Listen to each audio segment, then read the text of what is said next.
Oi pessoal, nós estamos no nosso terceiro dia aqui, não quero perder tempo nesse oi, mas eu sei que é importante porque eu realmente estou feliz de fazer parte desse momento, de estar dia a dia com vocês. Eu não tenho noção de como foram esses 2 últimos dias para você, não tenho noção do que você esteja sentindo, pensando, quais são os problemas que você tem carregado. Na minha experiência de professor e de pastor, eu percebi que crianças de 6º, 7º, 8º ano, que jovens do ensino médio carregam problemas de gente grande, problemas familiares das quais vocês não têm muito o que fazer. Vocês muitas vezes são mães de mães, pais de mães, pais de pais, problemas familiares, muitas vezes vocês enfrentam problemas relacionados à vida financeira da sua família. Eu quero te dizer que a gente tá junto, que eu como pastor tenho orado por vocês, que existe uma estrutura que está te esperando, que está preocupada com a sua vida. Por quê? O mundo, ele trata a gente, o mundo que eu digo, a vida comum, trata a gente como um CPF, como um número assim de matrícula, como um RG, uma estatística. Mas essa estatística, ela tem nome, ela tem uma história. A minha tradição religiosa me diz que existe um Deus, ou seja, um Criador, existe um ser superior que está em busca da humanidade, está em busca do homem. E aqui eu quero começar dessa forma, para que a gente saiba quem a gente é, para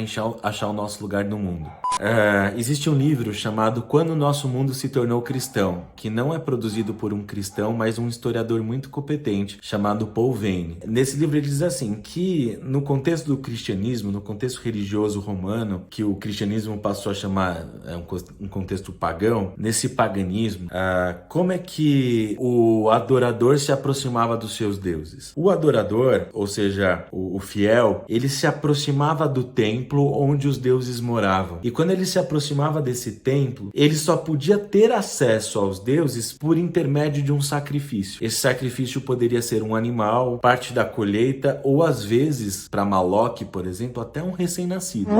E a gente percebe que no cristianismo, com o advento do cristianismo, ou do judaico-cristão, essa lógica se inverte. O próprio Deus faz um sacrifício para se aproximar dos homens. Quando eu penso que esse Deus, quando eu falo transcendente, é aquilo que não se limita a mim. Eu tô pensando num ser superior, que ele atravessou a linha do tempo para vestir o meu sapato, as minhas roupas e viver a minha vida. E quando eu analiso a vida desse personagem chamado Jesus, eu percebo que este personagem, que eu considero que é um Deus encarnado, o verbo que se fez carne, o responsável por me trazer uma boa nova, um caminho que estava fechado ele abriu, o jeito que ele tratava as pessoas. E uma das características é que ele era constantemente acusado de andar entre os pecadores, de almoçar com pecadores, de comer com pecadores, demonstrando uma intimidade com os pecadores. Esse é um ponto. É uma acusação que faziam a ele. Depois, a forma como ele se aproximou de pessoas que estavam rejeitadas por todo o resto. Quando o leproso se aproxima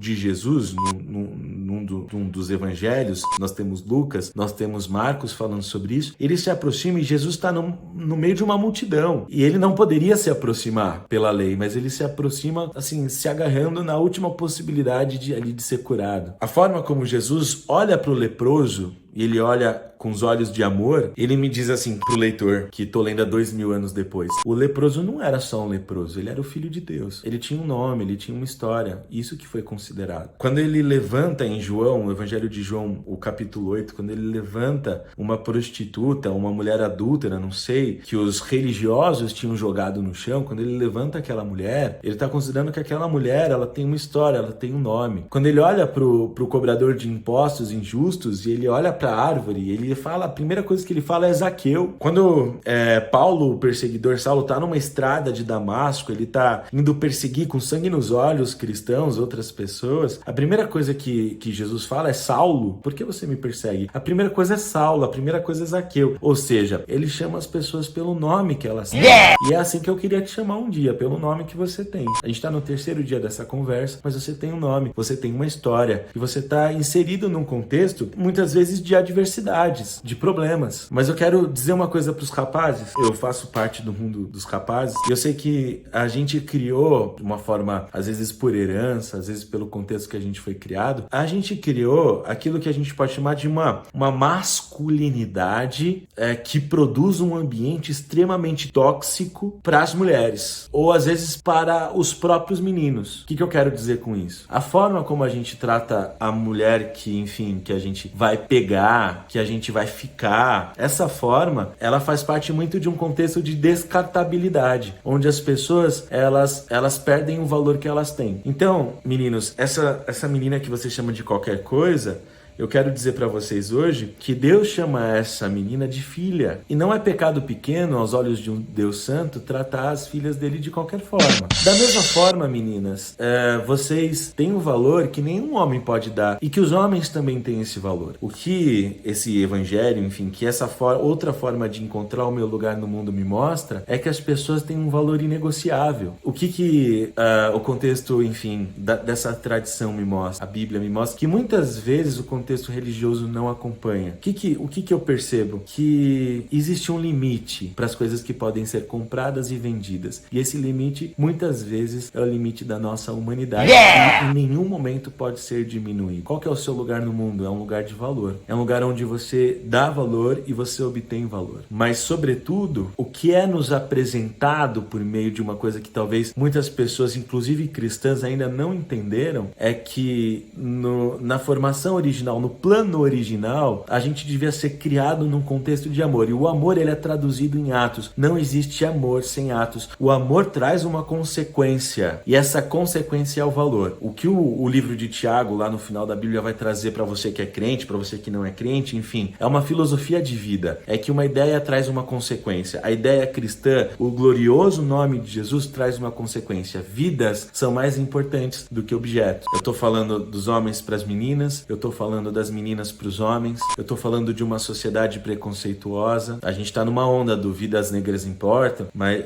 eu quero reafirmar essa ideia, realmente importam. Mas todas as vidas importam. Só que no nosso contexto, algumas vidas têm sido menos valorizadas. E nós, como cristãos ou não, mas nós que buscamos o nosso lugar no mundo, precisamos criar essa transcendência, ou seja, coisas maiores do que eu, direcionadas ao outro pelo serviço. Cara, eu não tô falando de coisas de crente, eu tô falando de coisas humanas. E para você que é cristão, Jesus vai voltar. Você sabe disso. E quando ele voltar, ele vai surpreender os humanos com a desumanidade que eles têm vivido ao longo de toda a sua vida, ao longo de toda a vida. Então, não sejamos surpreendidos dessa forma, porque o nosso grande apelo, a nossa grande lição no nosso dia, passei completamente do tempo, desculpa aí o editor, mas é que a nossa vida tem um valor que não pode ser negociado. Vamos pensar isso, né, com o nosso pai, com a nossa mãe, com quem a gente quer ficar, com quem a gente quer aproveitar, enfim,